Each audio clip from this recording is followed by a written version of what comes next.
Welcome to Last Action Hero Review and Thoughts. Film, not one of the games based on it. If you're not new to my channel, you know I absolutely would review games from 1993 that no one cares about anymore. Even if you want to say that when I did videos for the oldest Prince of Persia games, it was at least a franchise that was still going back then. I also did videos on stuff like Dark Ages, Jetpack, a bunch of games I had on the original Game Boy. But no, this is for the movie. So I start the video with a review with zero spoilers. As soon as I end the review itself, please note the rest of the video will have lots of spoilers, including discussing the ending. And I am aware that many people have watched this movie. The reviews will still be based on the idea that you haven't. So the plot: Danny, a preteen boy, is pulled into an Arnold Schwarzenegger movie. And now he's pointing out all the tropes, being very meta, and trying to help Arnie, who has a hard time believing that he's a movie character. And if you've never heard of this movie, it's basically a parody of Arnold Schwarzenegger movies and 80s and 90s action movies in general. The specific, it's a, it's a fictional version of the movie that he gets pulled into is it's a Jack Slater movie. Yeah, I suppose. Yeah, it's Jack Slater 4, and in reality there are no Jack Slater movies, but the it allows them to build some of their own background and have that background, yeah, comment on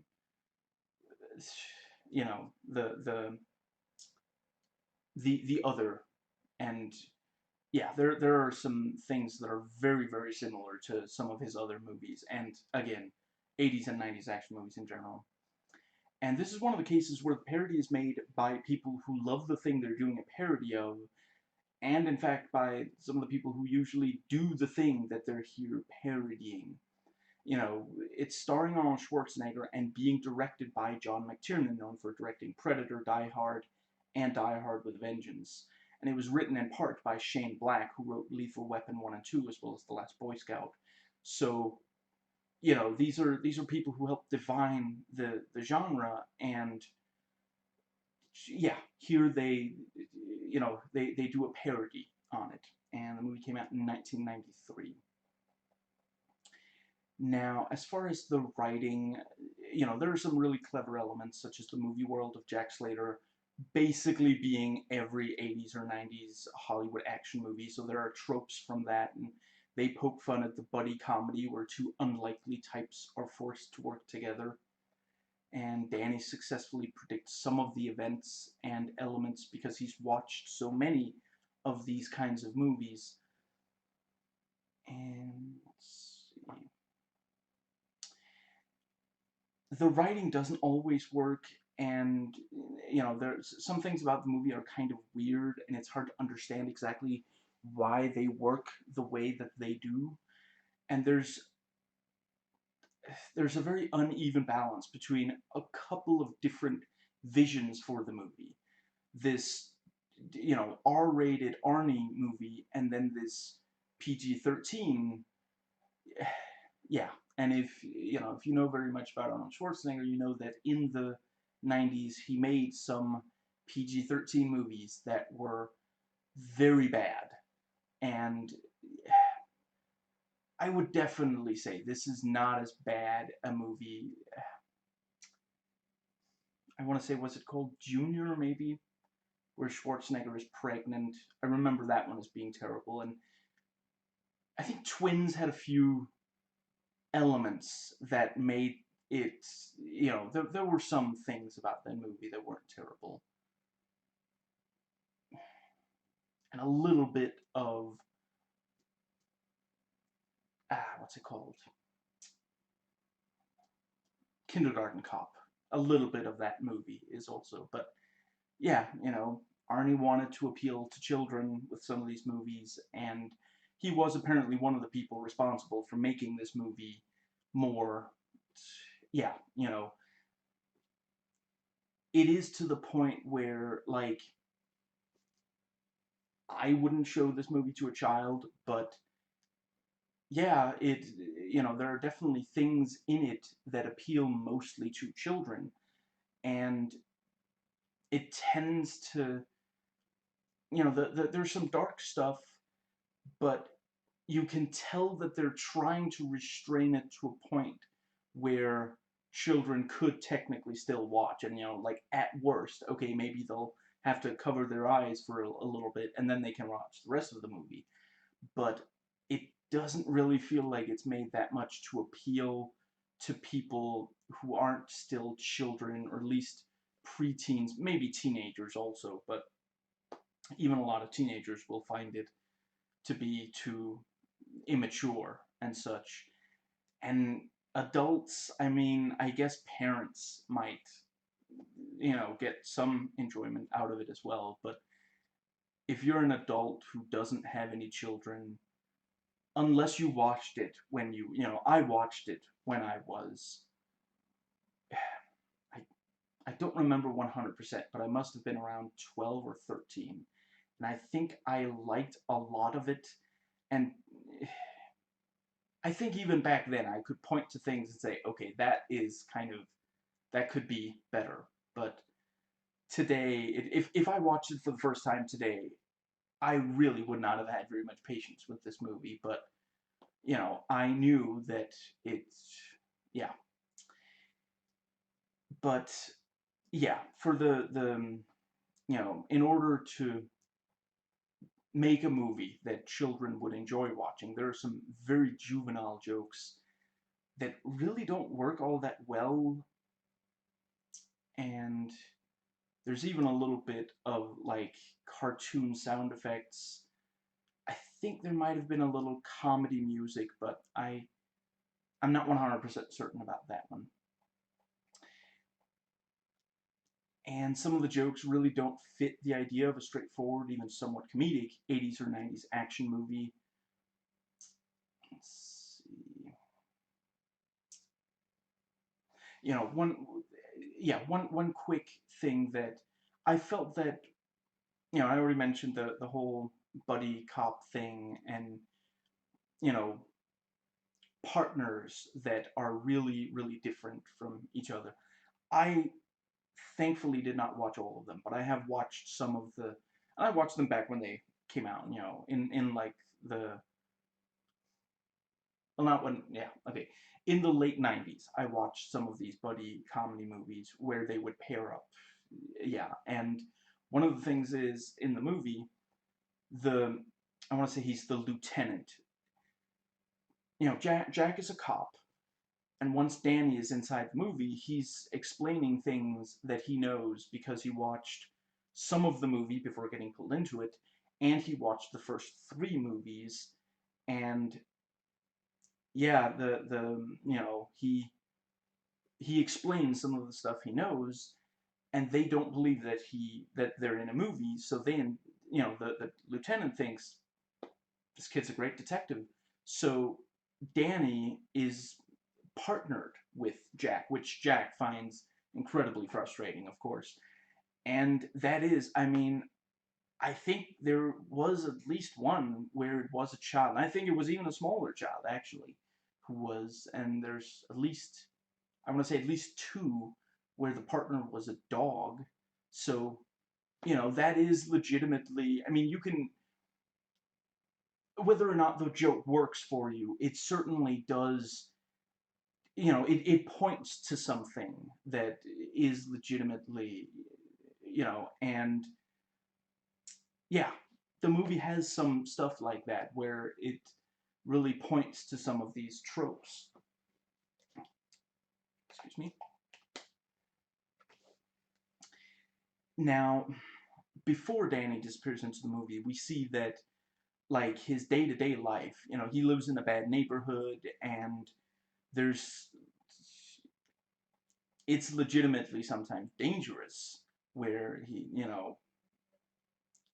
I don't know if that necessarily works that well for the movie. It maybe does create some tonal dissonance, I think the idea was maybe that they wanted a good sort of contrast between the real world and the movie world, and they they maybe felt that they should justify why Danny is so into these Schwarzenegger movies, which obviously, I don't know, I'm gonna go ahead and say I think he's maybe 10 years old. If you're 10 years old and, you know, I guess let me go with his father's not in the picture, literally. And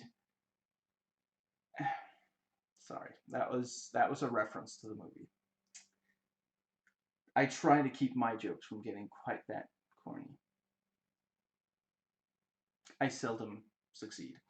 But if, a 10-year-old without a father who lives in a bad neighborhood, of course he's going to idolize Schwarzenegger. And yeah, part of it is, of course, they have to explain why is the kid so excited to be in a movie? Why doesn't he want to go home? Why isn't he scared at being, no longer being in his own reality? And at first, basically until he realizes he's in a movie, he's actually a little freaked out about it. But once he realizes he's in a Jack Slater movie, he's like, this is the best thing ever, and yeah, it was probably a good idea to come up with something to help explain that. And certainly, I would say, John McTiernan, he handles dark material fairly well. He is good at making it effective without making it like kind of try hard or edgelord. We see that in, once again, the two Die Hard movies he directed and Predator. There's some very dark material in there without it getting to be just, kind of ridiculous. Which, before you say, no, but really, some of the movies that came out around the same time did go way too dark, and it got just absolutely ridiculous. So, I guess, let's see. That brings us to the. Yes, I feel like the people who wrote you know the stuff about how Danny lives in this rough neighborhood, the people who wrote that, and there were several writers on this, and some of them weren't working together. It was like Shane Black didn't write the original. The original draft was apparently fairly dark, and Shane Black was brought in, and I forget if it was him, but him or someone else was told, we have to make it a bit more PG-13. We have to make it more family friendly. And so they did, and I'm guessing they just, maybe they toned down some of the dark material, but they didn't really, like, the movie doesn't really have many cute jokes in the darker, real world scenes. That stuff is mostly in once we get into the movie world, and yeah, there's like I said, tonal dissonance. Now,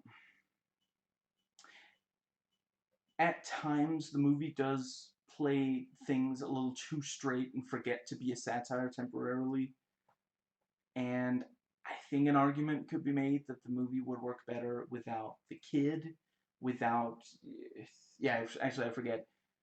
Yeah, I haven't mentioned before, the way he gets pulled into the movie is this magic ticket, which I don't think I'm going to go into the. Okay, I'll just very briefly, I'm not going to go very deep into the backstory. But basically, the guy who, the projectionist at this old rundown theater, who's always showing Danny the Jack Slater movies, he got this golden ticket from Houdini, way back when, when he was a kid himself. And he never had the nerve to try it, because Houdini said, if this is magic, and turns out it was magic. And yeah, the kid being in the movie and the magic ticket are two elements that a lot of people hate. Both people who hate the movie and people who largely like the movie say that the, yeah, you know, let's see, and yeah, so, and from the start of the movie to the end of the movie, the entire thing plays like a parody, and it was written by Shane Black, who went on to write and direct Kiss Kiss Bang Bang, which is not quite, perhaps not quite parody, but pastiche, of the detective mystery genre. And I would say that that one works much, much better than this does. And a lot of the stuff that works the best in this movie is the straight parody stuff. The director gets it, the writer gets it, the star gets it. Perhaps the one thing should be that Arnie was self-aware, a la the two excellent Deadpool movies, or at least make the young character significantly less annoying. Maybe also make him actually funny. I'm not sure Danny says a single thing that's actually funny. He's almost always just annoying, which, Deadpool 2 has Russell, who is much, much better. You know, I mean, I realize that in that movie there's this running gag that he annoys Deadpool. I'm not sure I myself ever found Russell annoying. But yeah, there being this magic element in the movie of the ticket doesn't really work to its favor. It feels like it's there to explain how the core concept of the movie is playing out. And of course, that is what it's there for, but it shouldn't feel like it. And ultimately, other than Terminator 2, I'm not sure there is a single movie that pairs an action icon up with a kid that's really particularly good. Popular possibly, but good, I don't think I've seen it. I mean, in general, the moment you team up two unlikely characters, it frequently leads to bad movies. It feels kind of pandering for this movie to have this 10-year-old character and the writing that is specifically aimed at that demographic. And some of the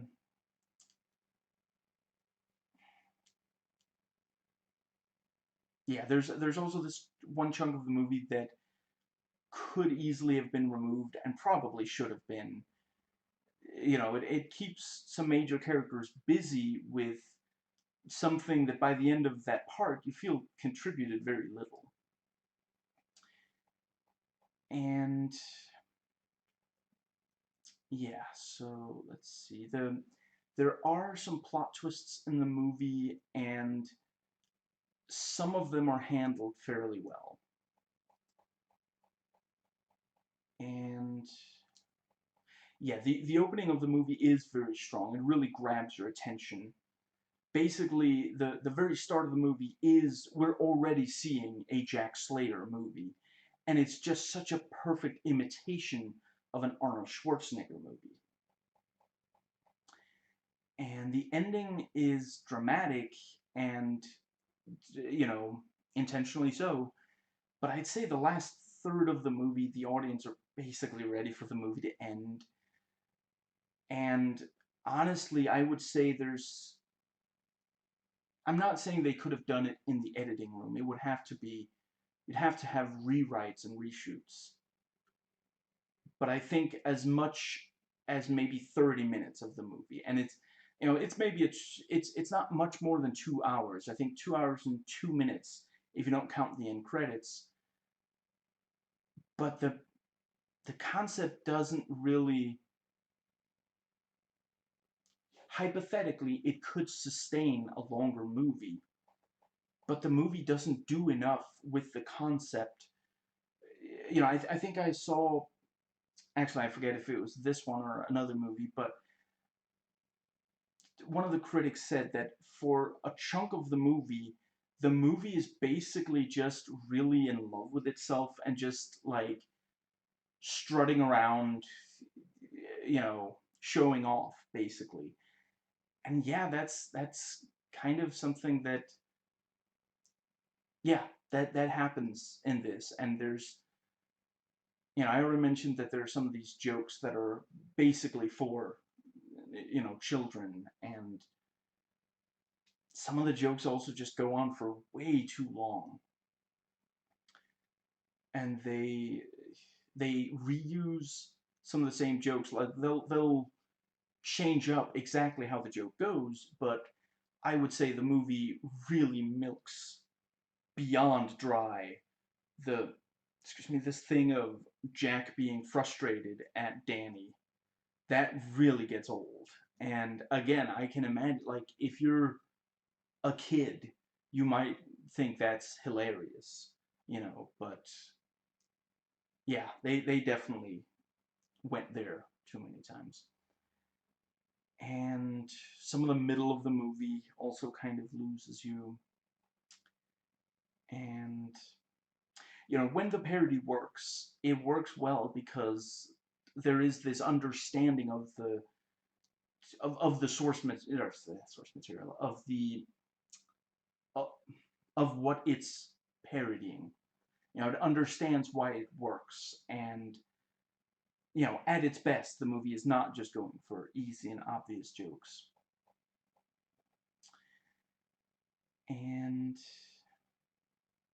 yeah, so a lot of the different things that you expect from an Arnold Schwarzenegger movie shows up in this movie and is made fun of. You've got bad one-liners. He has a family member that's also ridiculously badass. He will survive things that he definitely shouldn't. And yeah, when we're in the movie world, every single woman is a supermodel and wearing things that really accentuate their beauty, even though it's stuff no one would wear in real life outside of like a Halloween party or something,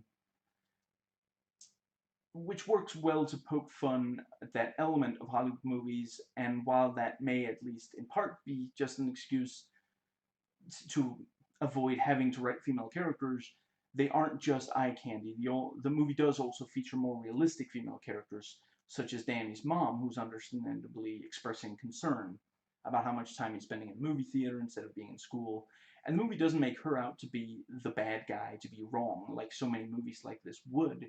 But sadly, she also does not have a very large role in the film. She's really not given very much to do.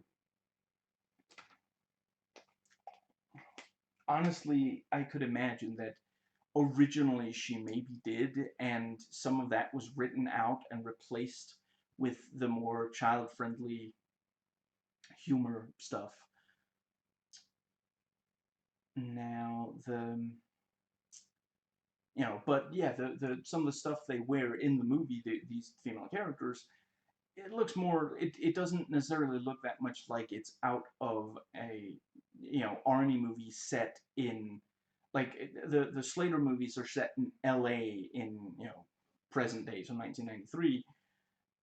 What some of these women are wearing, it looks like, I don't know, like a, some of them I would say a Mad Max movie.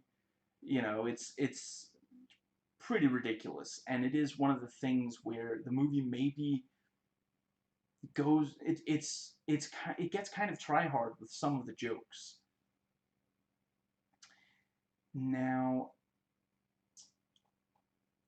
I love Arnold Schwarzenegger, and this shows that he can do more than what we're used to. I won't give it away exactly what, but some of his screen time is spent doing something that we don't see Schwarzenegger do in very many movies, and it's fairly convincing. But you can really tell that he's game. He has fun with his own persona, and that is something that, obviously the man has an ego, but he is also very willing to make fun of himself and let people laugh at him, like, being silly or ridiculous, as you see in these movies. He did a bunch of these movies. He didn't just do one and then go back to making, movies where he's badass. He made a bunch of movies where we're laughing at him a bunch of the time. I love Tom Noonan, and I think this might be the best use of him in any movie I know. He is unbelievably creepy and menacing in this.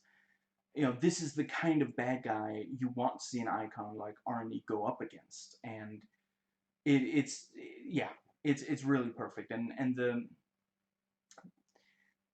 that is one of the things where, yeah, sometimes the movie gets really dark, and there is this,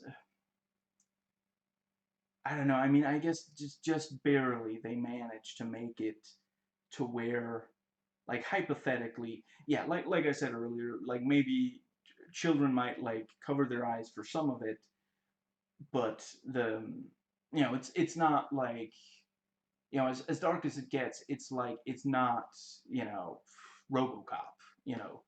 Do not let your child watch the original RoboCop. I don't know about the new one. I haven't watched it. I might. I realize that I will probably be disappointed in it. I've heard that, but still, I might watch it at some point. I love Charles Dance, and he is glorious as this. He's a major character, and he's one of the villain characters. He's basically the right hand man, and he's like this tremendously intelligent, very sinister and intimidating guy. He's basically a perfect shot. Like, he never misses. It's amazing, and yeah, he's great. Now, Danny, the main kid, can be very irritating, and I realize it is very typical for this sort of thing.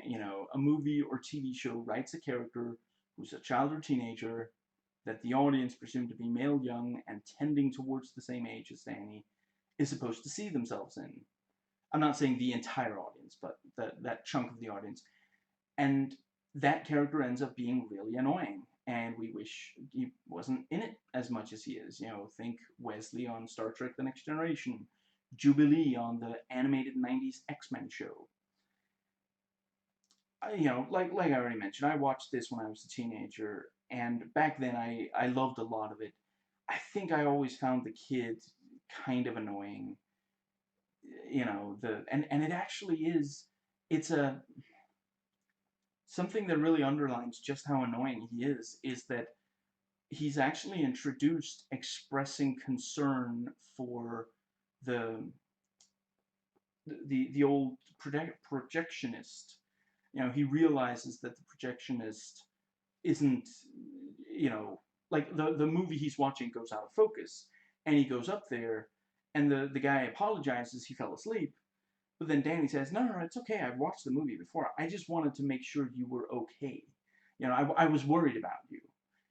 That's literally the first thing we see and hear him, the first thing we see him do, the first thing we hear him say, and yet the rest of the movie, he is so annoying that when you think about the movie, I literally forgot that he did that at all. And I forgot that when he's with his mother, he actually comes. Again, there's a lot of these. There were a lot of movies in the 80s and 90s where the kids kind of came off as like, ugh, my parents, they just don't understand. And this one really doesn't. Like, the kid actually, which actually makes it almost kind of worse, that he really does, he when talking to his mother, he clearly does understand that she cares. It's not just that she likes yelling at him or something. She is concerned about him, and she wants him to be okay, and yet he can't stop doing these things that scare her. And yeah, it's just, he's a very unappealing character, and which is a little scary when you think about that he's supposed to be the one for the kids in the audience to relate to. But yeah, it's just, he basically never stops talking, which, again, actually, now that I think about it, no, there are scenes where he's not talking constantly, but it feels like he's always talking. And he comes across as very whiny, even though he seems to be having a good time. And actually, a lot of the time, it's that he's trying to convince people that they are in a Jack Slater movie. And yeah, just it's. I don't have a problem with, like, chatty child characters in movies, or child characters who are, like, really excitable, or they're like, it's just like I've watched all three of the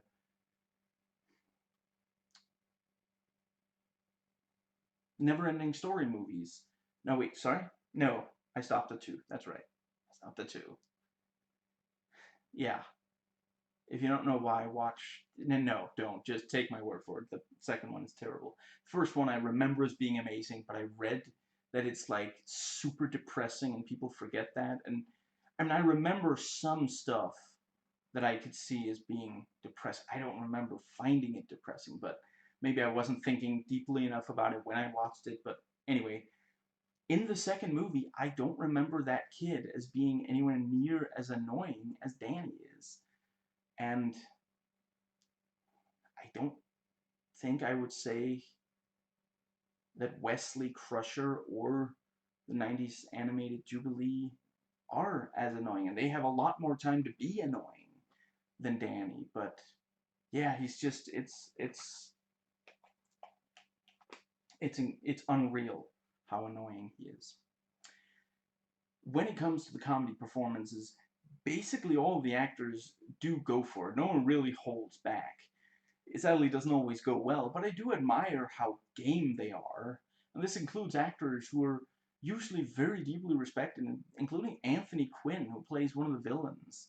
It's really, like, I'll admit that like, I haven't watched everything he's been in. I've watched some of the stuff he's been in, but and maybe he has been in other comedies, but it really is like he goes for it, and it is just yeah. I really it when I watched this as a kid, I didn't know that Anthony Quinn was actually known as a dramatic actor. I kind of assumed that he was a comedy actor.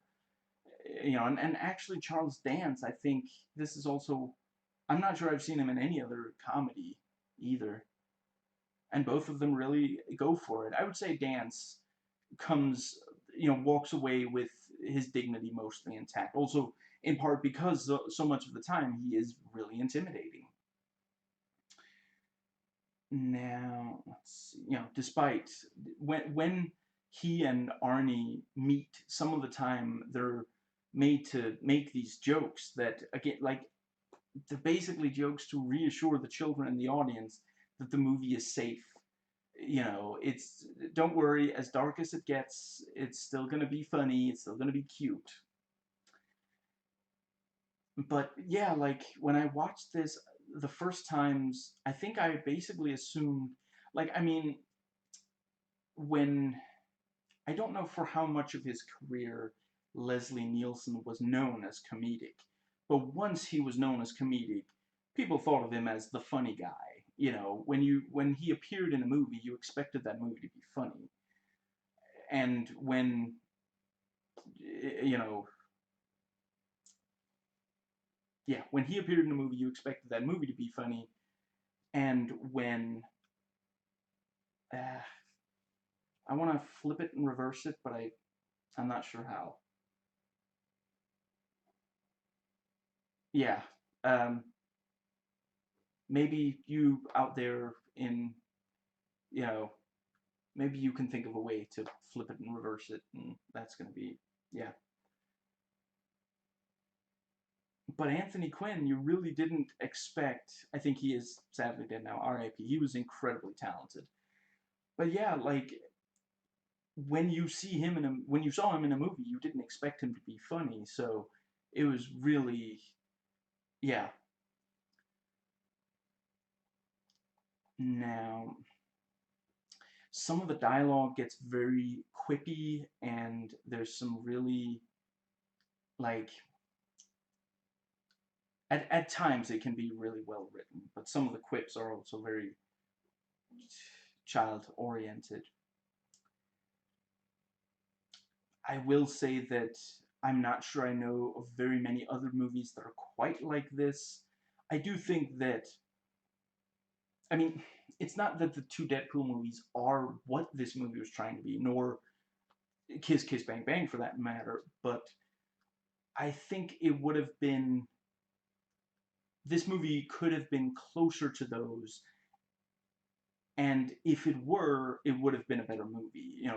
Really, I don't think it should have been trying to get child audiences, or it should just straight up, they should have made, excuse me, I mean, I think I saw a reviewer actually say that this movie is basically trying to find a middle ground between, no, yeah, it's trying to combine Terminator 2 and Kindergarten Cop. And yeah, kind of. And that's the thing, like, isn't Kindergarten Cop enough? Like, if you're a kid who loves Arnie, who wants to see him be silly, why not just watch Kindergarten Cop? Like, the there are so many of Schwarzenegger's regular movies that are made specifically for adults. Like, they are very violent, very dark movies.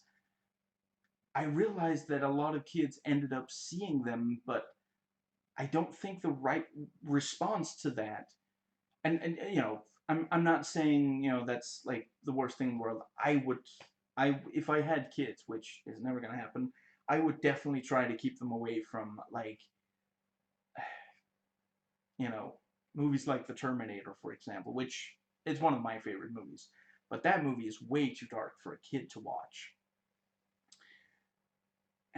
And the Total Recall, yeah, just I realize that there's stuff in Total Recall that they could watch and be okay, and there's stuff that they might like, but there's a couple of things in that movie that are really not for, yeah. But I don't think it's the best idea to respond to that realization by making such a watered down, because a lot of the time this movie does play like, basically, if the MPAA just got way too much control over a typical Arnie movie. Like, there's elements of this movie that are like Commando, and yeah, there's maybe some Terminator in there, and yeah, some of his early work, some of his really dark work, and it's just, I don't think very many adults wanted to see a so watered down version of those movies.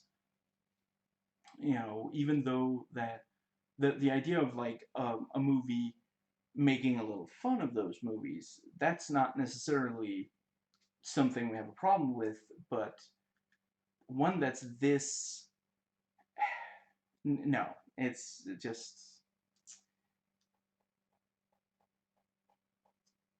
now, at times the cinematography can be really, really good. There are some great tracking shots and, like, long takes and such. I mean, I'm not sure I've seen.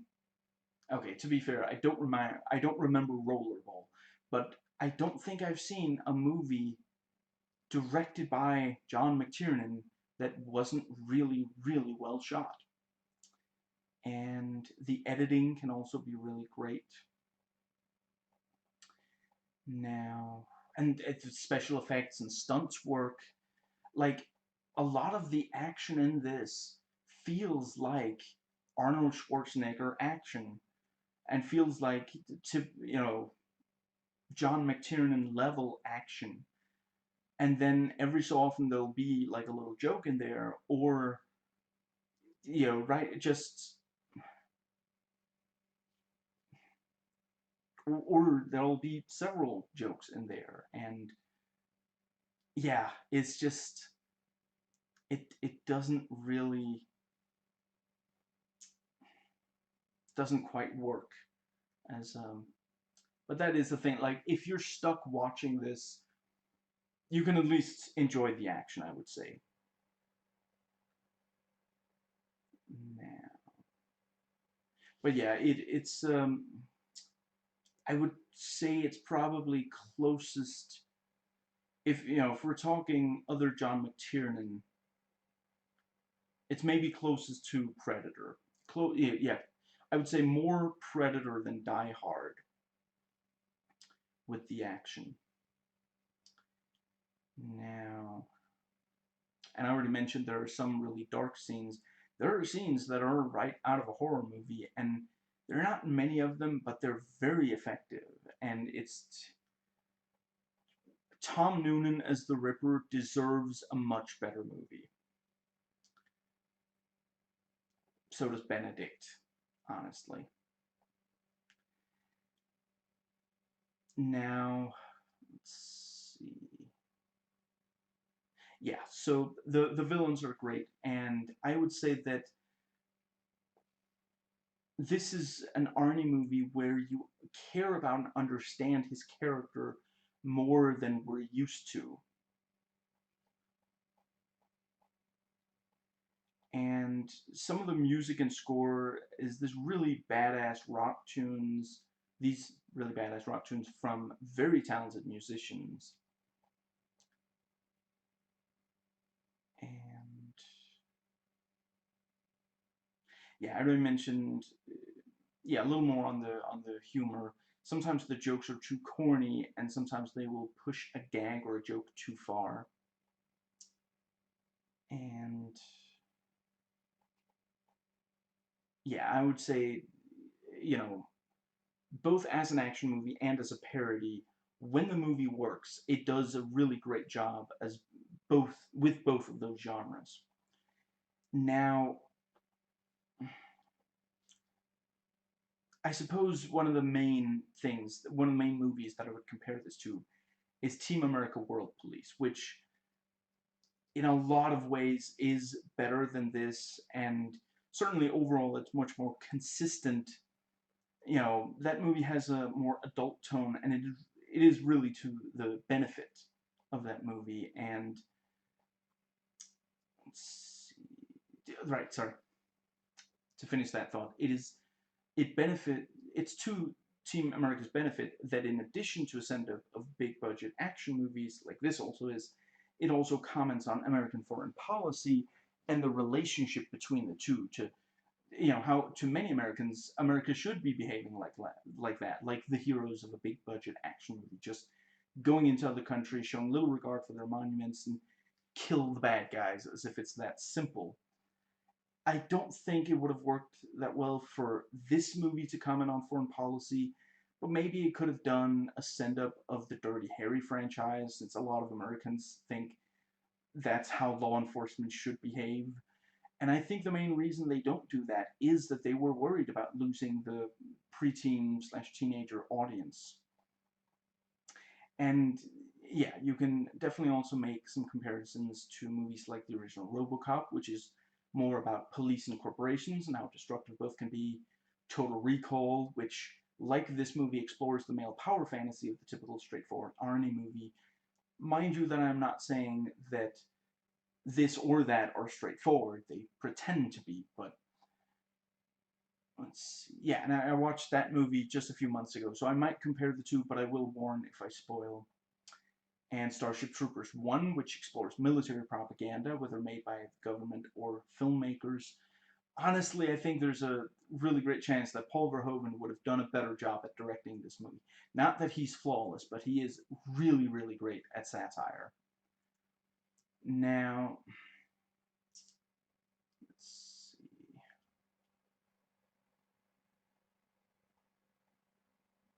Yeah, so the violence, it's yeah, there's a lot of violence in the movie, but a lot of it is played for comedic effect, and the action tends to be bloodless, and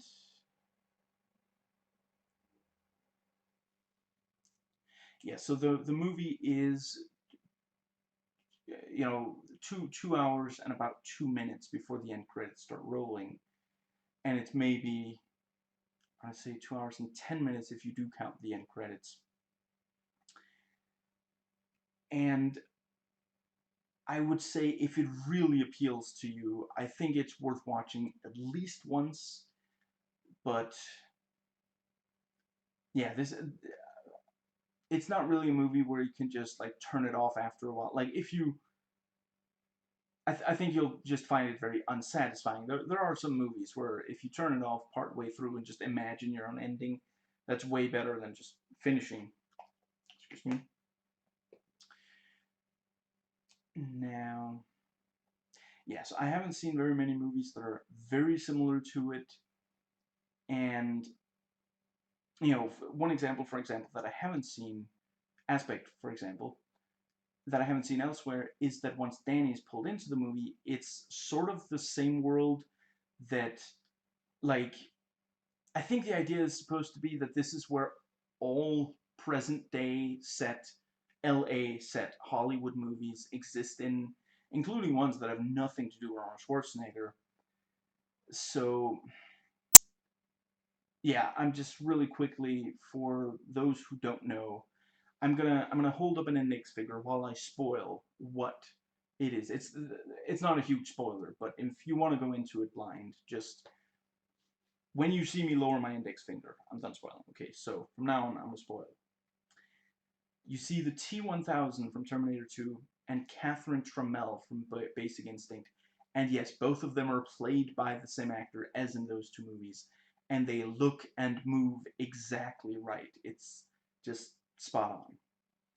No more spoilers. Until I get into the spoiler section, that is.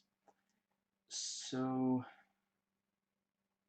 yeah, I would say the best thing about the movie is when it really works well. Because Arnie really did. He's he's not phoning it in. He's really he. You can tell he thinks this is funny. He thinks that this is gonna really make people laugh, and it'll be. I think he really saw it.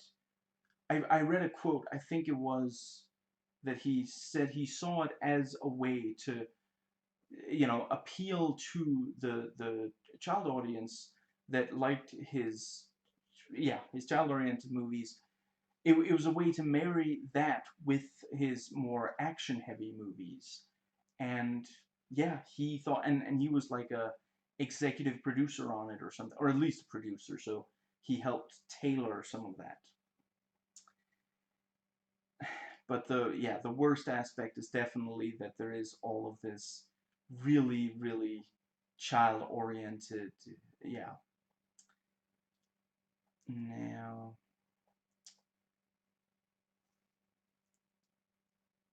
but yeah, if you watch this movie and you really like, I hypothetically, if this is the first Arnold Schwarzenegger movie you watch and you like the action, definitely watch other Arnie movies, other John McTiernan movies, but yeah, I mean, ultimately, I recommend this to children who like Arnie movies and the parents of them, although I realize that, today, Arnie isn't in that many movies anymore and isn't as, as well known. He's not the first thing you think of anyway. But yeah, I rate this 6 action movie tropes out of 10. And that brings us to the section with spoilers. From here on out, tons of spoilers for the movie.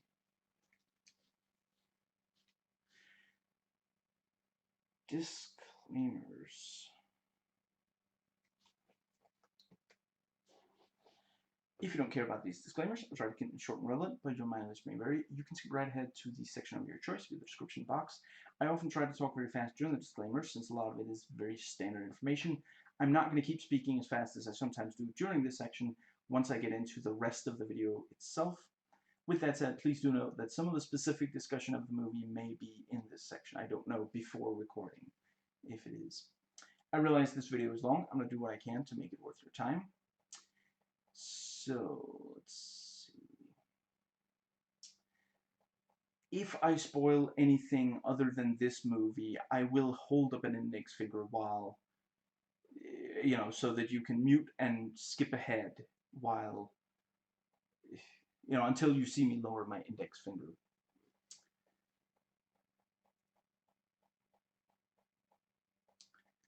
Now,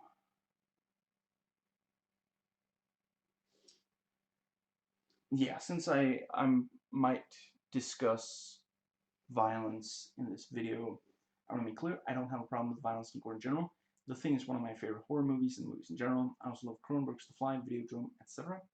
Personally, I don't think it's wrong to put violence in fiction, except for the following, well, exceptions.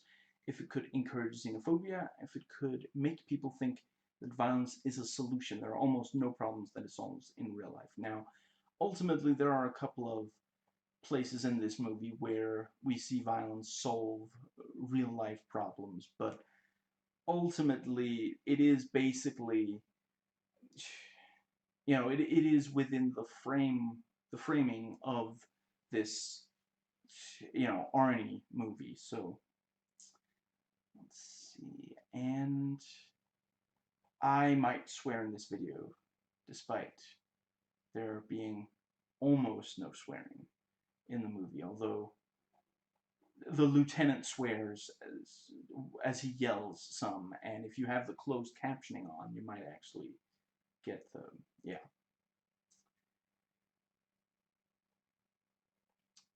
And yeah, so the following is a short list supplied by the IMDb More Like This list of movies that are similar to this in one way or another, and I'm going to give my rating out of 10.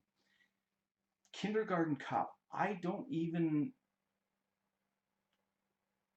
never did do a rating for that one. It's been so many years since I watched it. I just remember not liking it, other than the really cool stuff at the very start. Was there cool stuff later in the movie? I don't remember. I didn't find it particular. I mean, when I watched it, I thought that it might be funny. Hypothetically, the concept could be funny, but I just didn't really. Yeah. Eraser, 6 out of 10. Commando. That's right. Originally, I gave it a 6 out of 10. I was trying to be brutally honest. I think, yeah, I did a review recently. I think I gave it an 8 or a 9, and that's basically where I'm at now. Running Man, 7 out of 10. True Lies, 7 out of 10. Twins, 6 out of 10. I almost said Twix. But yeah, personally, my favorite movie that is similar to this is Team America World Police. And I do think that one is significantly better than this. There's very little about that movie that I really think should change. Now, let's see.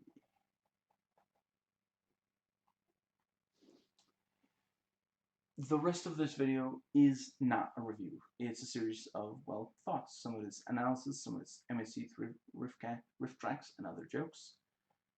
Now, the time codes for the sections are in the description box, and the section, the very next section after this section is thoughts I had while watching in chronological order. You can think of it as running commentary, live tweeting, or the like. Second section, sorry, the section after that is thoughts that I had before watching. And the final section is stuff I think is worthwhile to get into on Rotten Tomatoes, Metacritic, IMDb, and Wikipedia.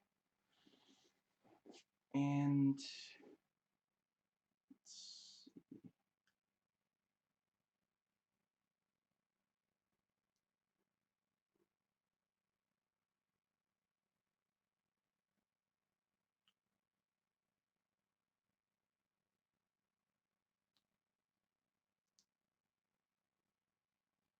apologies for the dead air, but I'm almost through the...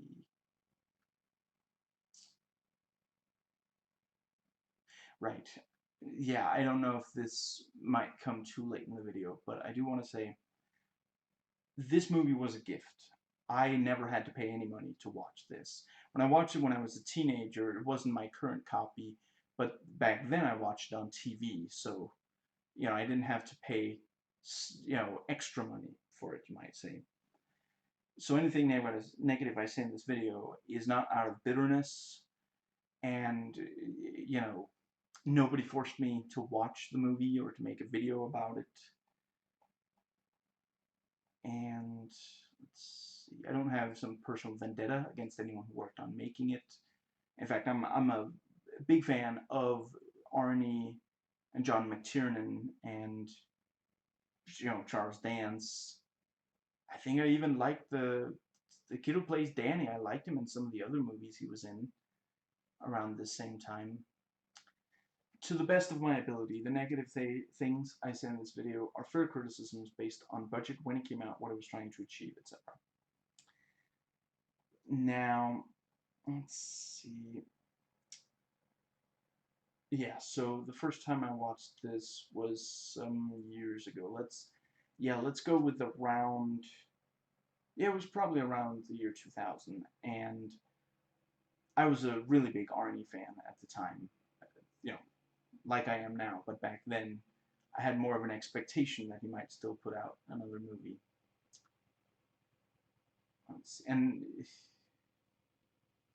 And that it would be as big a deal as it was back then. Anyway, in total, I've probably watched it, I don't know, maybe somewhere between half a dozen to a full dozen amount of times. And let's see. Right, and yeah, in case you're not quite sure, I did in fact watch it right before hitting record, so that it would be fresh in my mind.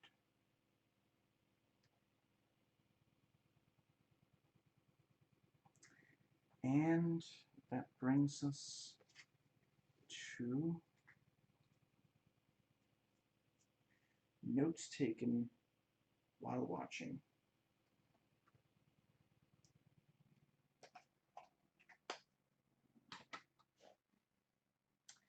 Dutch angle shot, opening shot, but thankfully they straighten it back up right afterwards. Doesn't go, you know, it doesn't go Thor for the kind of unrestrained Dutch angle. I love the first two Thor movies I love, but that first movie had at least a little too much Dutch angle in it. So the Ripper killed a cop. That is pretty dark. And he throws him off, like he rolls him off so that he falls down. We don't see the cop land, but it's still brutal.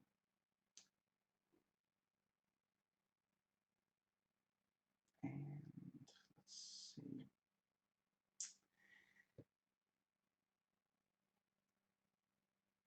And when Jack drops all his guns to show goodwill to the Ripper, I've seen something just like it done in a Chuck Norris movie, and there the camera rested on the ground and we saw just an absolutely absurd amount of guns dropped. I feel like that's how they should have played it here as well, but as some of the critics point out, John McTiernan, he's great at the, you know, he's great at directing action, but at least in this movie, he doesn't really show an affinity for directing comedy.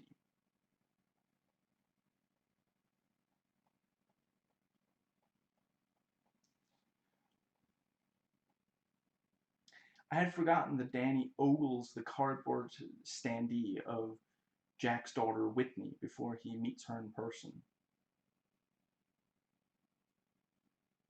I don't think I ever got to watch Laurence Olivier's Hamlet in school. Danny doesn't know how lucky he is, although I'll grant that at 10 years old I might not have been that excited about it either, but it's an amazing movie. Definitely watch it.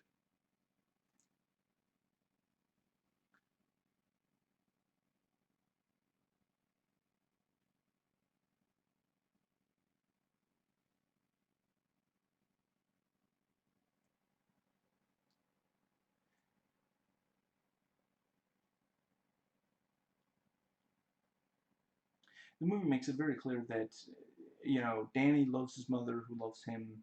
Nick and Danny also really care about each other, so it's not like there's no real person that Danny cares about, or he that cares about him.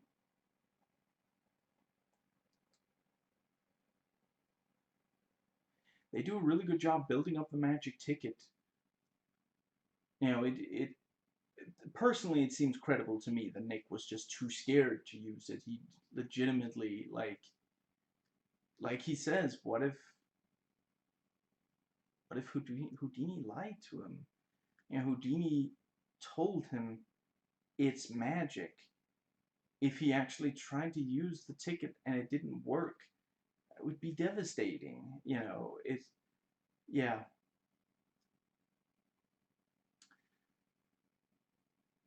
I'm not gonna call out all the great music, but I do want to in this movie. But I do want to say that what plays over the opening of Jack Slade 4 is really badass. And I like the shout out to Franco Columbo. That is one hell of an intro to Benedict. He doesn't even look, and he perfectly hits the bullseye from a good distance away, and the camera quickly dollies in on him. And Tony Vivaldi is like, who's got one thumb and is number one? This guy.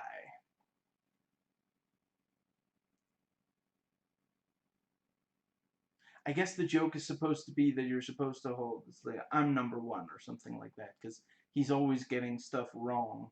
Like, he doesn't want to be the fourth wheel, and Benedict turned a 360 on him and all that stuff. That is an excellent James Cameron level pan from Arnie's feet and up his body as he steps out of the car. Are his shoes crocodile? So like even you know the like it's this sort of predatory animal, dangerous kind of thing. It's maybe overplayed, but the movie does really nail how painfully expository some of the dialogue in action movies is, as well as the ridiculous coincidences. The fact that Jack happens to be visiting Frank right before he dies. And in case you're watching this and it's been a while since you watched the movie, Tony Vivaldi's dialogue is just ridiculously expository. And it actually, like, the movie is aware of it and actually says like, but the reason he talked out loud about this to this guy that Jack really trusts is so that the excuse me, it's so that the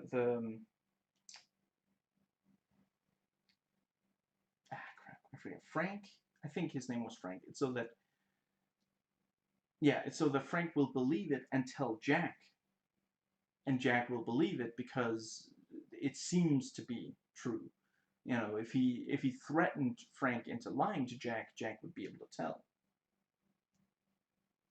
And the explosion at Frank's, not only did both cops die, but their car was destroyed in the explosion, where Jack's car was completely untouched by the explosion, even though both cars were fairly close.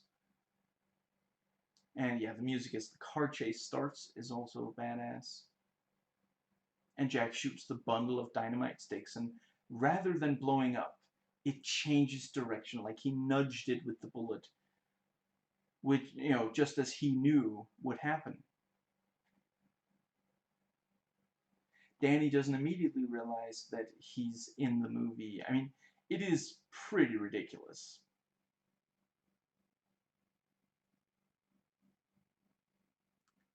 One of the bad guys goes flying into an ice cream truck, and that thing explodes when he. Wow. And the movie version of the LAPD office has valet parking.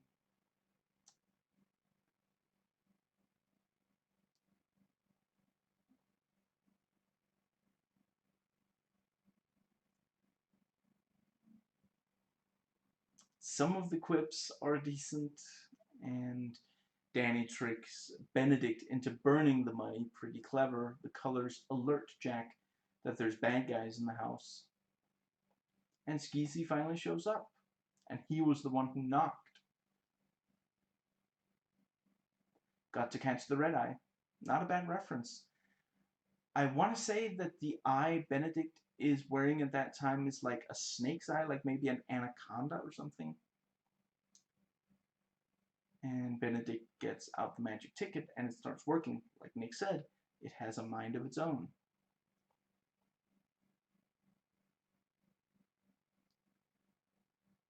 And Benedict realizes there are multiple dimensions, and the Twilight Zone theme plays because it's on TV. Cute little. And we're told about the helicopter circling the building for the funeral. Practice doesn't shoot, and Danny's like, when you're gonna shoot, shoot, don't talk. And the helicopter circling the building does get some really epic action moments. I mean, ultimately, there's some really great moments regarding the funeral. And I'm not saying they could have just edited it out. It would have had to have been written out. But I do think that it is a sequence that you could remove and it would make the movie flow better. The movie is definitely longer than it should be, as it is. And the fact that the whole funeral is one long fart joke does make it one of the most, perhaps the single most childish joke. One of the ones that most thoroughly make it a painful watch, unless you really love the immature jokes.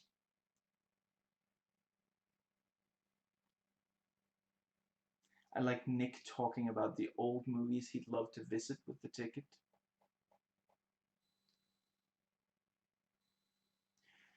When they get back to, when they get back to the real world, there's maybe 30 minutes left of movie, and yeah, I I kind of think that maybe it should have just been that they go directly from, from when they go from the movie world back into the real world and until the climax happens in the real world. I don't think there should have been very much time. I do think that it I do like the thing with how the the Ripper and Jack face off again, and now Danny's the one in, and Jack gets a chance to save Danny, even though he wasn't able to save. I'm sorry, I forgot the kid's name, but his own kid. Excuse me. And but yeah, hypothetically, I think it would have been. I think you can, you know, it would be fine to drop that thing about the Ripper there being there to kill Schwarzenegger, but just like, yeah, hypothetically, the what's it called, Benedict and the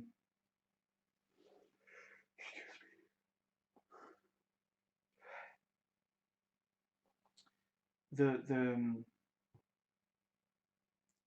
I'm sorry, I forget the name, but the Asian man, Benedict and the Asian, they disappear out of the movie back into the real world, and Jack and Danny run after them. Excuse me. And basically, yeah, like they run into. I mean, I'm not 100% sure. I guess the way that Benedict got the Ripper out in the first place, he almost must have gotten like, let's see, 1993. It would have been like a VHS to get him out. I mean, was he able to find a movie theater that showed a movie that's several years old? Okay, actually, yeah, let's go with that. He finds a movie theater that's playing, the third movie. Yeah, maybe American movie theaters do that right before the new one comes out. I don't know.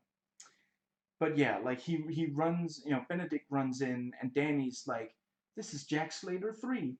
And then like the they just, Benedict basically seems to have disappeared, and suddenly they realize that something has come through the movie screen or something, and Jack and Danny both run towards it, and let's see, and yeah, actually, let's go with that.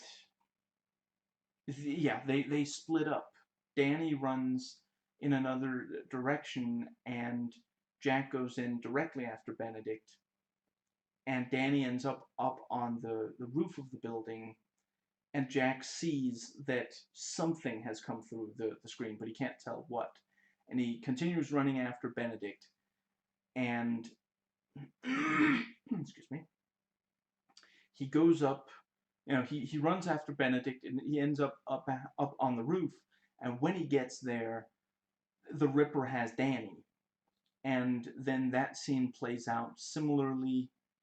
And then Benedict is there, and they have the shootout.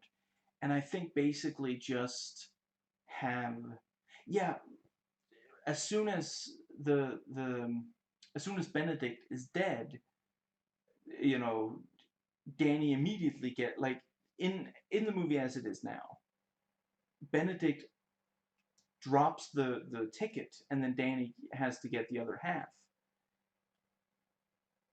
I would rewrite it so that he just gets Benedict's half, and immediately he goes back into Jack Slater 4, and he's his life is saved, and the movie ends. But I would definitely say, yeah, get rid of about 30 minutes of movie, bring it down to 90. It's really, if a movie is going to be this, excuse me, aggressively, excuse me, in this case immature, but if it's going to have a quality that is really like off-putting to a lot of people, I think it's a good idea to just make the movie short, so that the people, so that you can still sit through it, even if you don't, if there are major things you don't like about it, but don't, the movie really does not, should not be this long. It's way too much of the movie just doesn't really, like, basically a lot of the scenes where it's just Jack and Danny, you should they should have trimmed down a lot of this stuff. Now,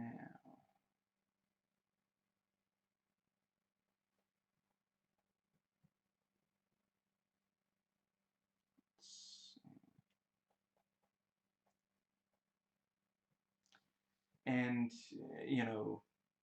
Irene, Danny's mother, meets Jack and basically falls for his charm, like Danny and Nick. I guess the idea is supposed to be that Arnold Schwarzenegger is irresistible, because he's also, like, when he talked to the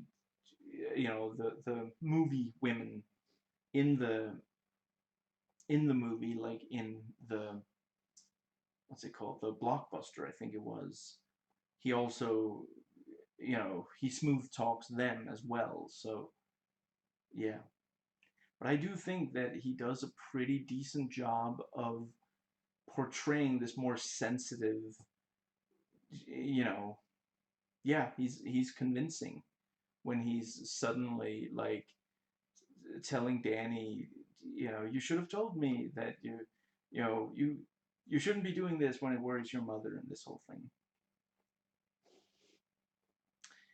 And yeah, we see that Benedict brought out the Ripper, who still looks really creepy, and I really liked. That's definitely something I don't want to for them to get rid of. When we see him assemble his axe in the, he's in this office with his agent, and just, yeah, that's really good. And then afterwards, he's like, he's the agent doesn't want him wearing the rain slick, so he does put on a suit. Is that suit supposed to be the agent's suit? I must admit I did not notice what color suit the agent was, or was it that because he said that he knew a tuxedo guy. Maybe the tuxedo guy came by, but the implication definitely is that the agent is now dead.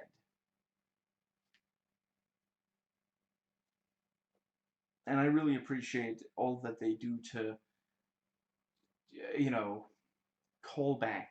Once Jack is on the roof facing the Ripper, you know, both at the very start of the movie, which was the end of the third movie, and the very end of this movie, yeah, he's got the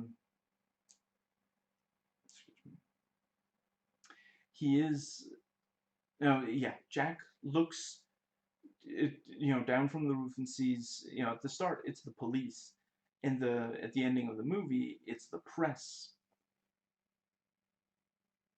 and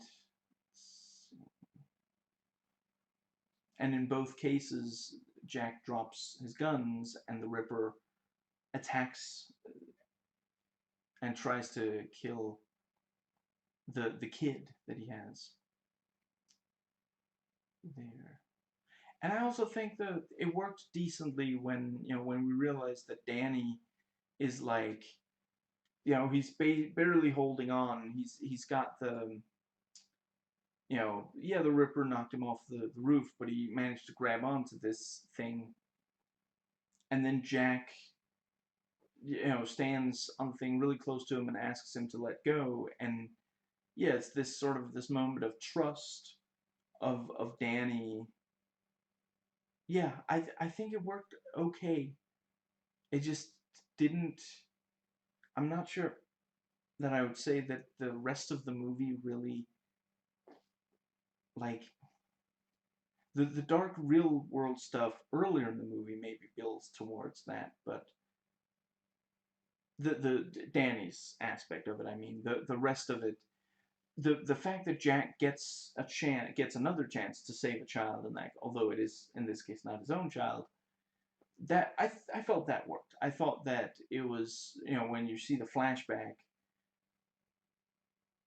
I felt that that worked, but yeah, let's see.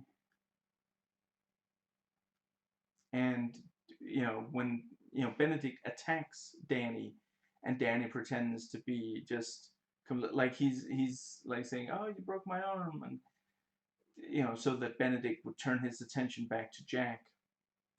I guess the reason that there's a huge explosion when Jack shoots Benedict's eye is that the ticket was active, so the explosion was from the movie world, but it is a little, yeah, I don't know. I think it would have, they could have done a better job on it. Let's see.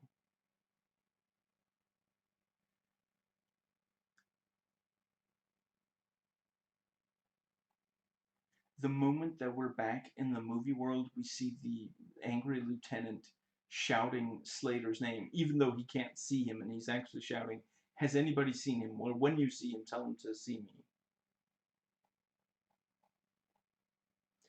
Honestly, Jack and Danny saying goodbye is fairly well done. It's not quite as dramatic as they want it to be. I think when I was young, when I was a teenager, I think it worked for me. But yeah, some of it does still work. So the idea for why it's not sad that Danny's back in the real world is the speech Jack gave him that made him appreciate life and his mother. And I guess Jack now appreciates being in a movie because he's experienced real world and it doesn't really work well for him, even though he seems to be fine with at least some aspects of the real world. I think there's maybe a little bit of whiplash going on there. And the movie ends without us seeing Irene or Whitney again. It would maybe be good to show them being relieved at seeing the men in their lives still being alive.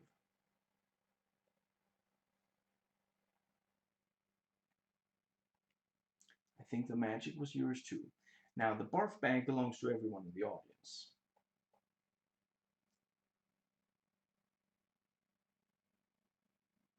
And Jack drives off into the sunset and waves goodbye to the audience.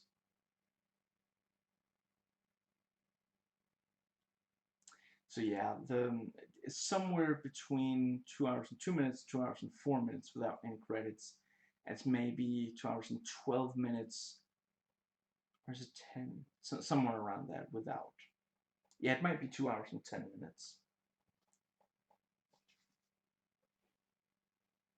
Yeah, this was a fairly short, by my standards, section.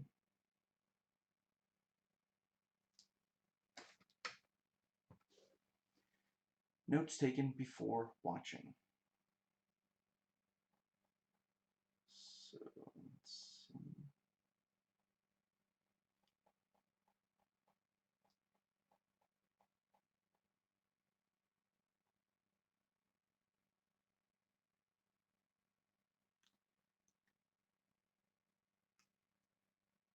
I guess I'm going to, let's see.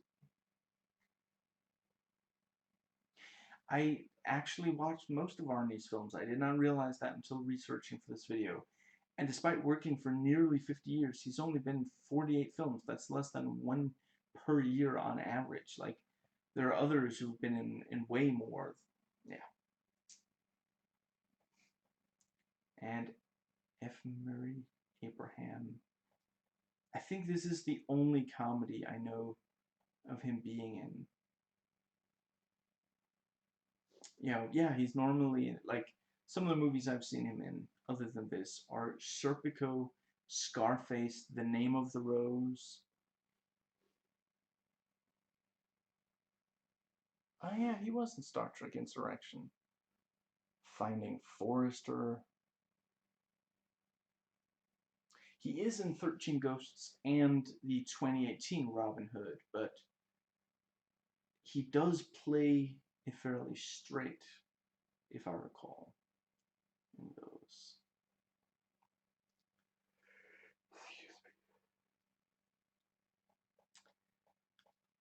I went through Charles Dance's entire filmography. As far as I can tell, the only things I've seen in are this, Gosford Park, and Alien 3. I really thought that I'd seen him in way more stuff. I guess this and Alien 3 just really stuck with me. Not that Alien 3 is any good, it isn't, but just, yeah, he must have made an unbelievably strong impression on me. Let's see. Yeah, and briefly, Tom Noonan, the other stuff I've seen him in is Eight-Legged Freaks, where he's also really good. The Pledge, which also makes good use of him. RoboCop 2 also makes good use of him. Mystery Train. I remember that movie. I don't offhand remember him in it. And FX, where that was basically before he was as much of a recognizable. That movie doesn't really bring a lot of attention to him, but like if you watch that movie and you just see the end credits roll, you're like, that really was Tom Noonan. Oh man, I thought he was familiar. But yeah, I guess, I mean, it's not a spoiler. Okay, yeah, real quick. I will let you know if you have watched FX. I'm pretty sure this is where he is, at least. So, spoiling some of FX. So mute and skip ahead till you see me lower the index finger if you don't want spoiled. I think Tom Noonan is the guy that Andy hands the ship to, and then, like, I forget exactly what it is Raleigh does, but he does something, and then Tom Noonan falls in the water. I'm pretty sure that's him. No more spoilers for FX, unless I warn for it again.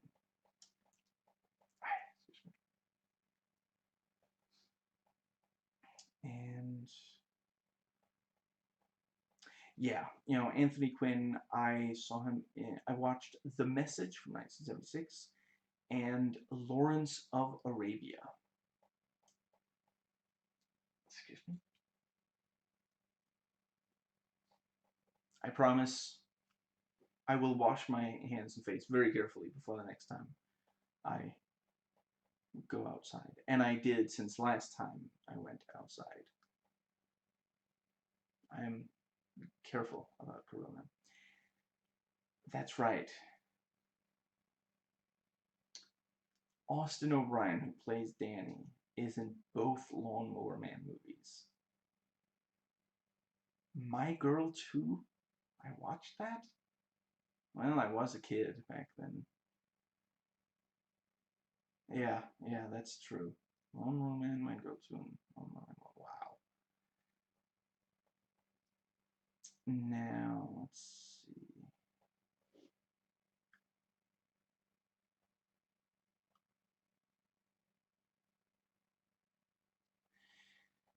So,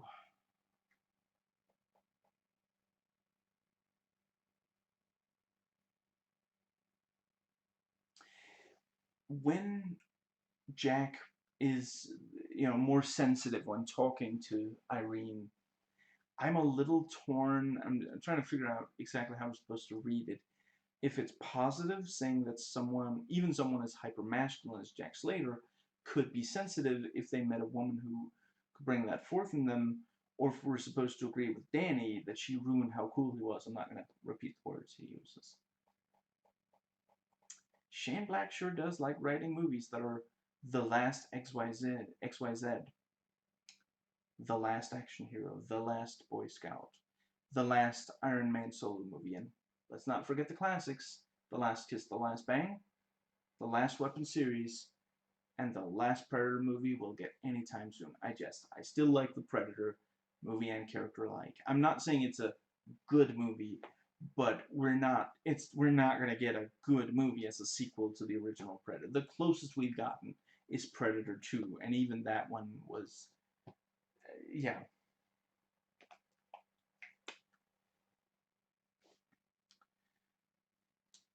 Does Charles dance?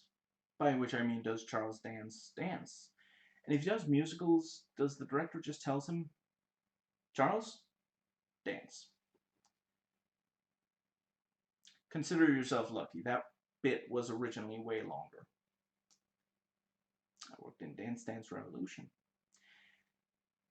Some said that Charles Dance should not have been the main villain. He should have been the right hand of the villain, like he starts out as in the movie. So I tried to notice what I think about that. I mean, is that a thing? The right-hand man of the main villain of an 80s or 90s action movie actually being more interesting and or intelligent than the main villain? Yeah, I think, yeah.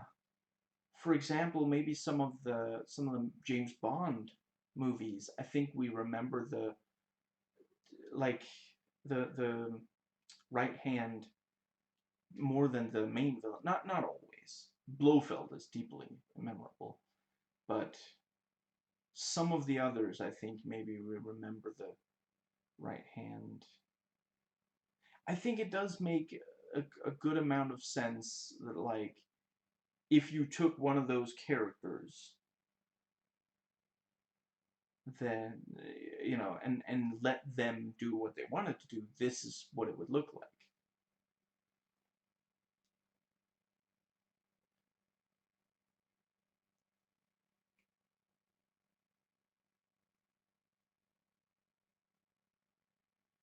Now, let's see.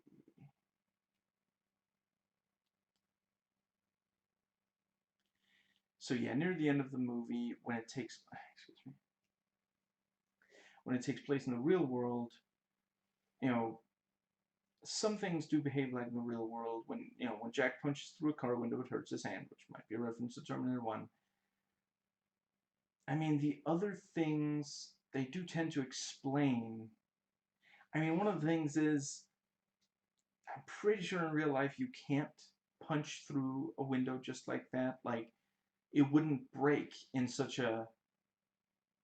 But then yeah, like, hypothetically, what if Jack punched it and it just didn't quite break? It was like, oh man, that really hurt.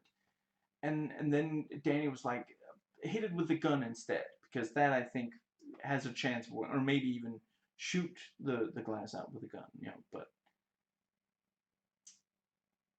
the fact that he can walk away from a car crash and that the bad guy explodes when his eye is shot, the car crash is because of the, what's it called? Ah, right on the tip of my tongue.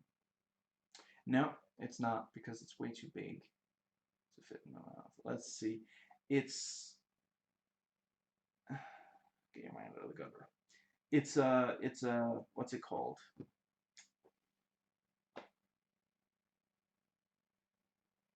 Airbag. And he points out, this car has it and that one doesn't, and I know that because I'm smart. I think it's like, it's one of those factoids, I think. Let's see.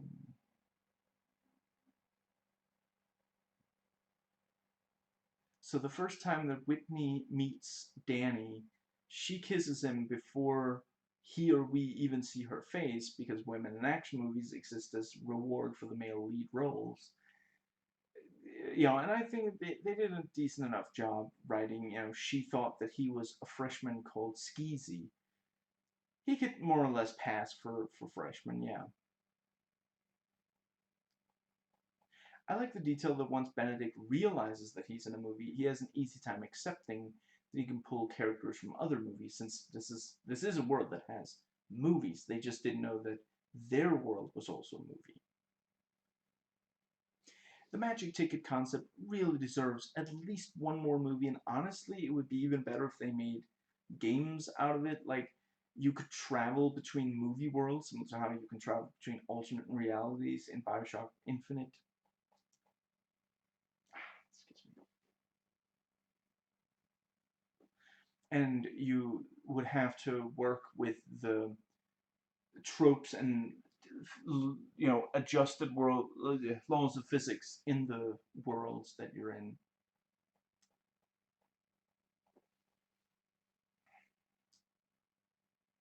Now, let's see.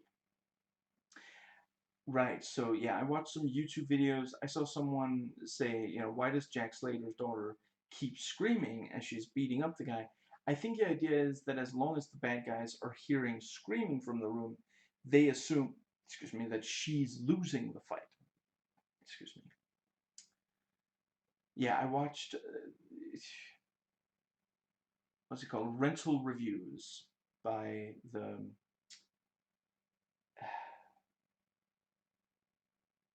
yeah, I don't know. Does he still go? I don't know. I'm gonna say his name is James Rolfe. I don't know if he still goes by Angry Video Game Nerd. I don't watch those videos, but I gotta admit that was a really good video, and I it had been a while since I last watched him, but yeah, I'm not that into the Angry Video Game Nerd persona. I don't mind it. It's just not really for me, but I subscribe to him based on hearing his thoughts on.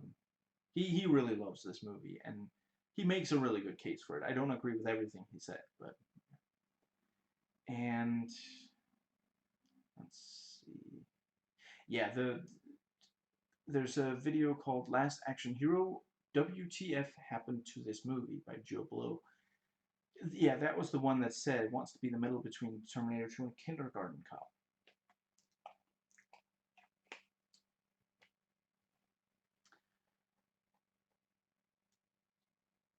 And let's see. Yeah, and this guy Oliver Harper made a retrospective slash review of the movie, and he says the movie's the most fun when they're in their Jack Slater world. Once they go into the real world, it's just depressing. And yes, it's meant to be, but it sucks the enjoyment out of it for me personally. Yeah, I do think they spend way too much time. Once Jack is in the real world, too much time is devoted to. Yeah. And yeah, I watched Decker Shadow's review, and he points out that the different plot lines are basically struggling each other over screen time. And there's an old crack video called Why Last Action Hero is Secretly Terrifying. It's a fine enough video. It wasn't very. It got a bunch of downvotes.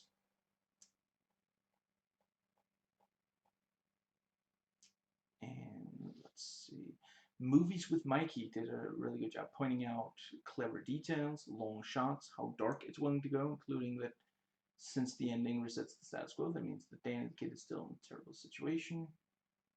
I subscribe to him based on the video. Movies with Mikey, not Annie. And let's see.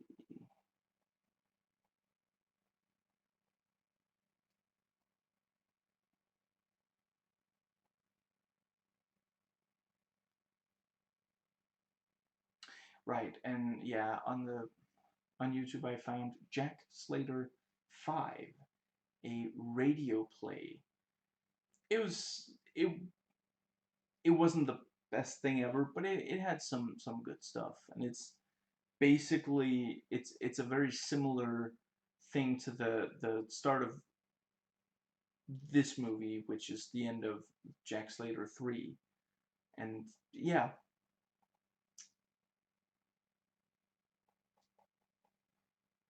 and that brings us to the final section. Another short section by my standards. And the final section is critic sites, IMDb and Wikipedia.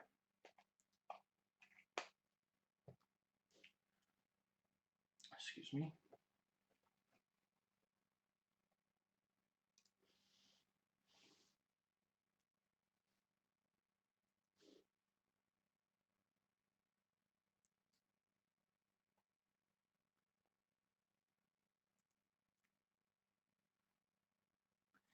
It's turned out to be a beef, chicken, anchovy, and jam sandwich. The ingredients cancel each other out and become indigestible. By offering us everything, they've given us next to nothing.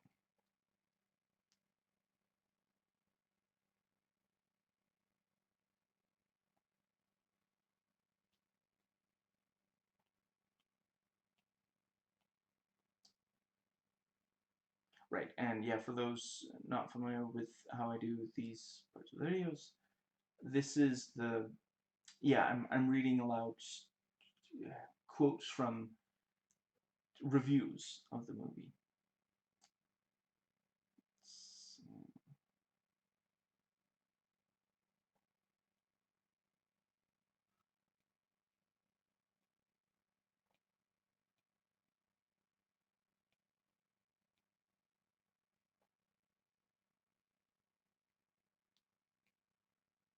Joyless, tasteless, and soulless, Last Action Hero can't decide if it's an actioner, a comedy, or a spoof. And they gave it a D on a scale of, well, what's it called? The A through F scale, something like that. I wouldn't go quite as far as they do, but yeah. Emmanuel, I'm sorry, I don't know if that, I've heard of men and women, no, so I'm going to go with they. I don't quite go as far as they do, but yeah.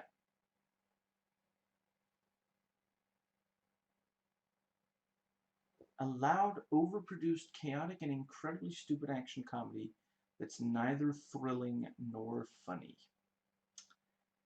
Again, I wouldn't go quite as far as that. The action film goes postmodern with results that satisfy nobody. Inflated action mars below par on all. Austin O'Brien, the child actor equivalent of fingernails on a chalkboard. Excuse me.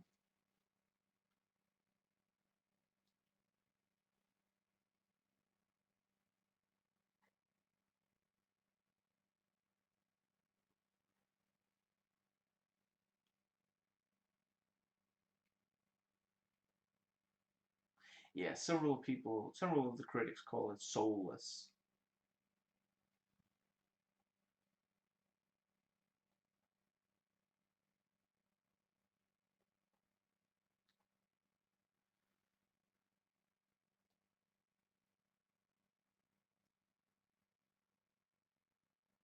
Yeah, this is a user review on, I think, Rotten Tomatoes. They point out the movie never questions the underlying fantasy structure. Not long after Danny is pulled into the movie, I think, yeah, is it maybe when they're driving after they've been made each other's partner, and Danny takes out the ticket and he says, "Any minute now, we're gonna drive through a movie through a movie screen. Maybe I need to warm it up first," and he does something to warm it up. And after that, a really long time passes before the next time that anything really happens with the ticket. And the thing with, oh, Houdini told me that it has a mind of its own. That's real convenient. It basically, like, they wanted at early in the movie, Danny gets pulled in, and then maybe 2/3 of the way through the movie, the or wait, no, I guess it whatever, a bit through the movie, whatever. I don't care. I don't major in math. Yeah, a while later, Benedict goes out of the movie, and then Danny and Jack follow, and then Benedict uses it a little. Yeah, I mean, once he starts using it, he doesn't appear to have any trouble with it, even though Danny, I don't know, I mean, was Danny not trying to use it? I mean, I guess he didn't especially want to leave the movie, but he did want to prove that it would work. Yeah, it is this sort of thing. Yeah.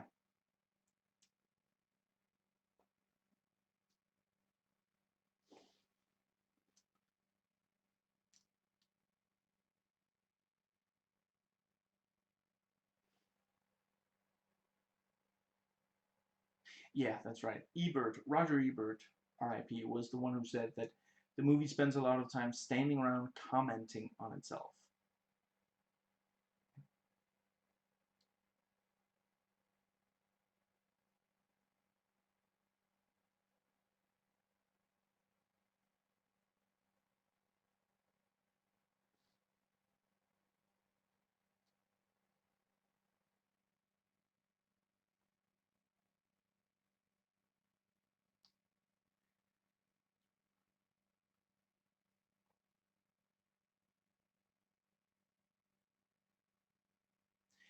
This movie within a movie action comedy spoof is a too long, too loud tease as it toys with the Schwarzen dude's well-toned cinematic image. Now, let's see.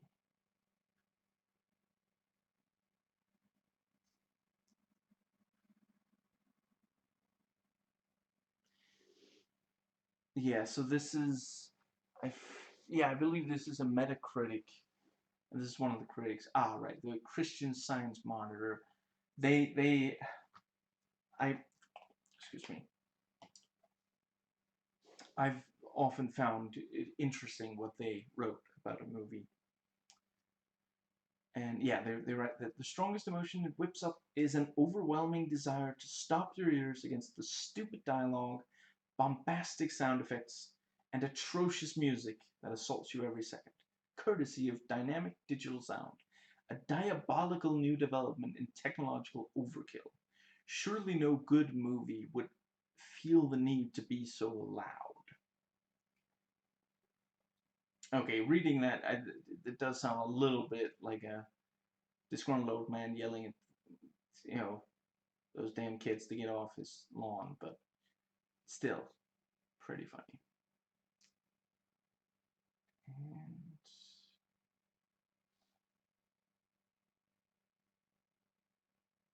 Last Action Hero starts out mostly nuts and winds up mostly bolts. Or rather, winds down. That's a problem with pastiche. It must be constantly jump-started with ingenuity, and even that ultimately pales. By the end, nothing matters.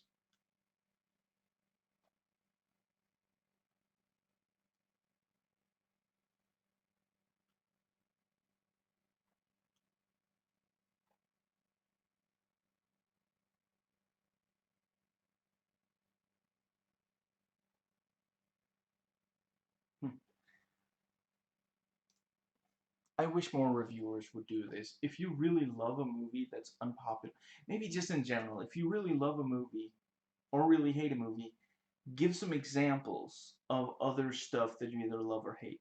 Here's a reviewer. Yeah, I'm just going to read aloud, word for word. This is a Metacritic user review, and they gave it a perfect 10 out of 10. Love this movie. Benedict is the best villain ever. Ripper is the second best villain ever. Well, it's a tie between him and the Wet Bandits.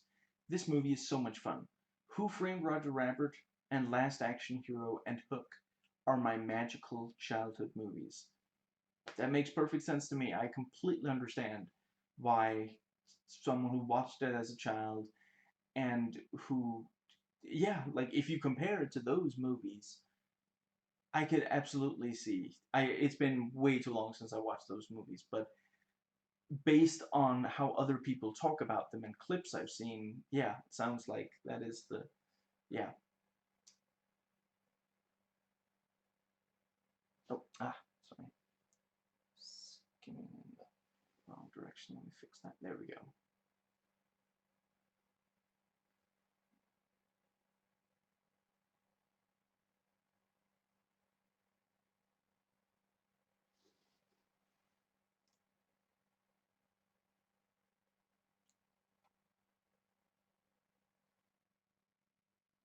Right. That, yeah, that brings us to the IMDb segments, and yeah, the fat 5 taglines. He's mean and he'll blast through your screen. That's the DVD cover. Did someone say action? Which is the theatrical. The big ticket of '93. A great classic comes to the screen. This isn't the movies anymore.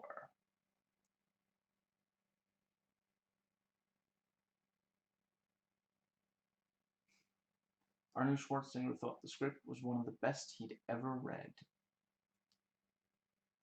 And he wanted it to be PG-13 so it would appeal to a broader audience. And being executive producer for the first time, he approved script, director, cast, studio financing, distribution, marketing, budget, PR firm, planning for release, etc. And he enjoyed the added responsibility because he could be involved in every facet of production.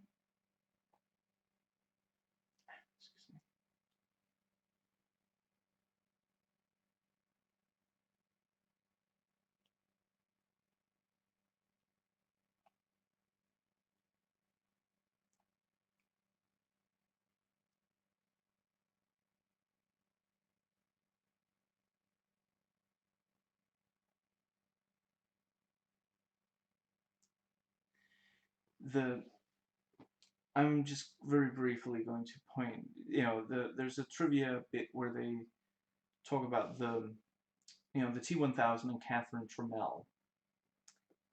It's so perfect. She lights up a cigarette and he's doing the single-minded walk, so both actions fit their respective characters. Like, hypothetically, if you had to try to place it, this must be right after she has been interrogated. I think she might. Is she wearing the exact same thing? It certainly looks very much like it, if it isn't the exact same thing. And she lights up a cigarette, which, she has just been lighting up a cigarette, among other things. And the T-1000, maybe he went to the police, to the police station to get more information on John. I'm not sure there's anything that directly contradicts that that could have happened. Now, let's see.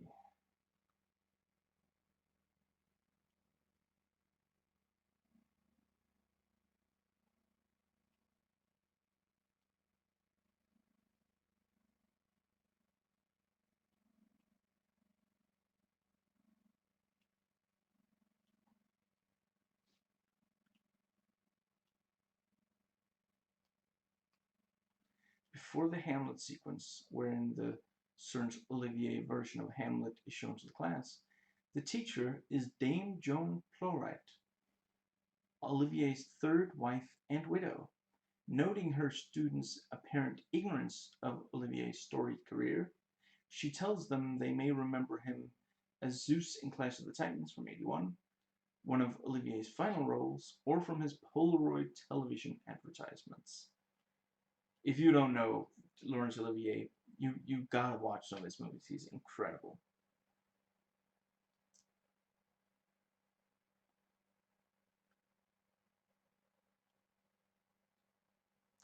Danny tells Jack that Jack Slater 4 is Meredith slash Whitney's first movie.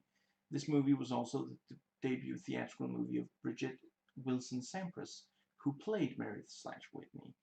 I think that was very good. I'm really glad they did pick someone who wasn't. That joke would not have worked as well if it was someone you'd seen elsewhere. But and they actually did get F. Murray Abraham to play the excuse me, the guy you just can't really trust. Excuse me, and Danny points out about the what's it called? I want to say the movie's called Amadeus. Where and at first I was like, did Danny watch Amadeus? But no, I mean, even if he didn't himself, cultural osmosis. Honestly, there's a chance that his mother watched it with him or something, and that was like a compromise. He always wants to watch movies. She doesn't want to watch Jack Slater movies, so. And actually, I think it was James Rolfe and his friends talked about that Bridget Wilson, after this movie, she did the first Mortal Kombat movie, and she was great there as well. And in that, like in this, she does some attacking with her legs and such, and they figured that she was probably cast in Mortal Kombat because of how she attacks in that scene. I could very much imagine that. I gotta say, it's still wild to me that she hasn't had more of a career than she had, but I don't know, I guess just bad luck. Maybe some of the movies she was in didn't do as well. I liked her performances in each. Let's see, other than, yeah, she's in this, she's in Mortal Kombat, she's one of the better things about that movie. I believe that's her in the I Know What You Did Last Summer, I think. Yeah, it's not a spoiler. She plays, if I'm right, she's the one who plays the sister of the Sarah Michelle Gellar character, but I'm not 100% certain. I believe though. I believe that is her. I think she was in Billy Madison, which I don't think I watched that movie more than once, but yeah, I did watch that movie at least once. But yeah, I'm not sure I know anything else that she's been in. She deserved way more of a career. Anyway,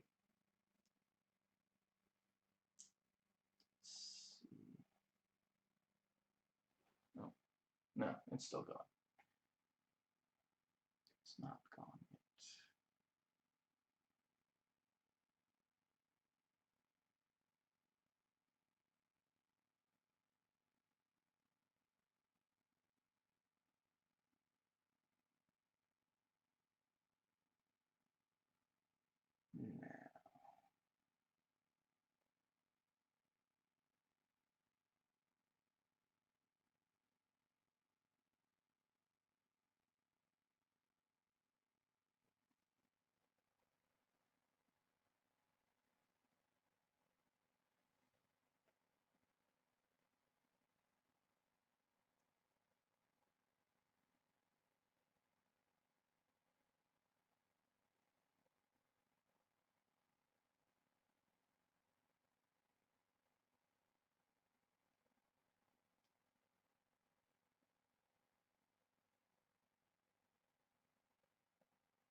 Nick, Robert Prosky, was originally going to turn out to be the devil, but this was nixed by the producers. Old Nick is British slang for the devil. I gotta admit, that really, I mean, in some ways, that makes a lot of sense. The idea that, because if Danny couldn't get back from the movie, that's his entire life, his entire world completely messed with. So, yeah.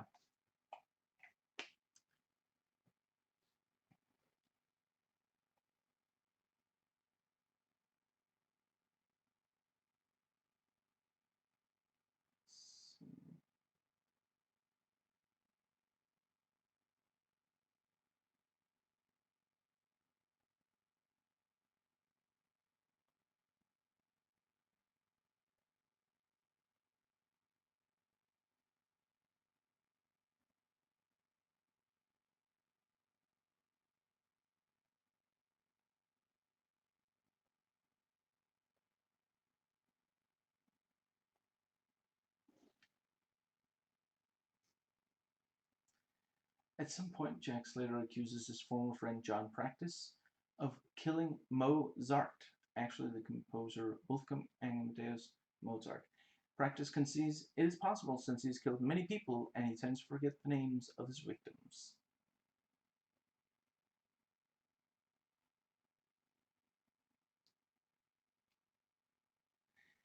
Amusingly, in a Variety review of this movie, there's a take on Arnold Schwarzenegger's recurring catchphrase, big mistake, as follows. Arnold Schwarzenegger stars as indestructible LA cop Jack Slater, whose catchphrase to his enemies when they try to harm him is big mistake. That's what he made here. So Variety was bashing this movie. Yeah, that is a clever. I must admit I quite like when critics find ways to yeah.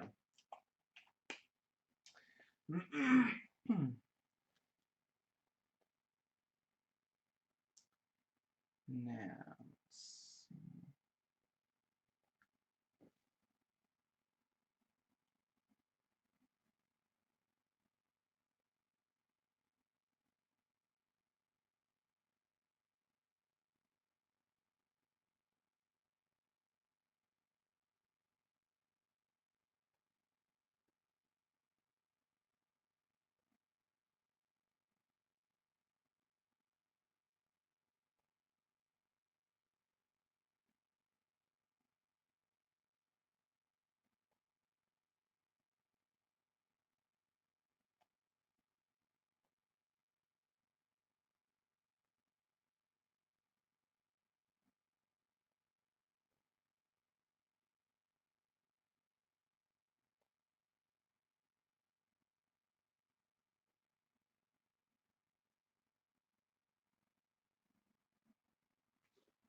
apologies for the dead air. Trying to find something that I wanted to comment on.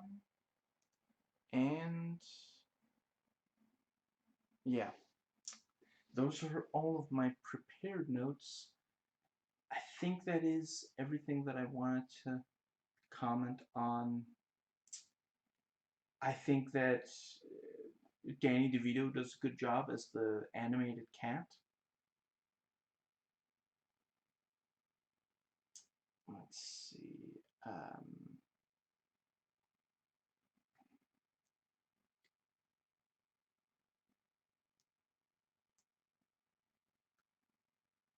I think there's a chance that the movie could be improved greatly by like a fan edit or something, you know, editing it to tone down all the comedy. Like for example, when Danny and Jack, stop the car and are about to walk up to, I want to say it's when they walk up to Vivaldi's house. At least one of the times they park the car, they start walking out, and they talk for several seconds, and it's just a lot of really lame jokes. Just trim the jokes out and just have them park the car and then start to walk, and then they arrive. I think if you did that a lot, that could make the movie a lot better.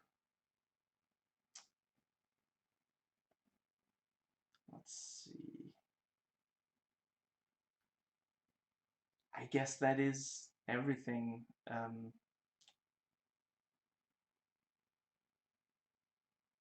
But yeah, I appreciate that the, I certainly do think that some of the jokes really work well because they definitely do. Yeah, let's see. Hmm.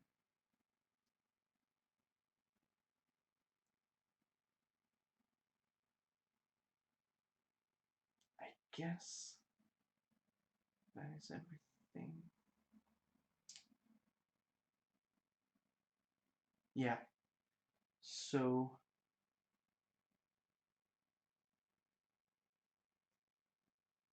yes. I hope you enjoyed watching as I enjoyed watching and recording, and I will catch you next time.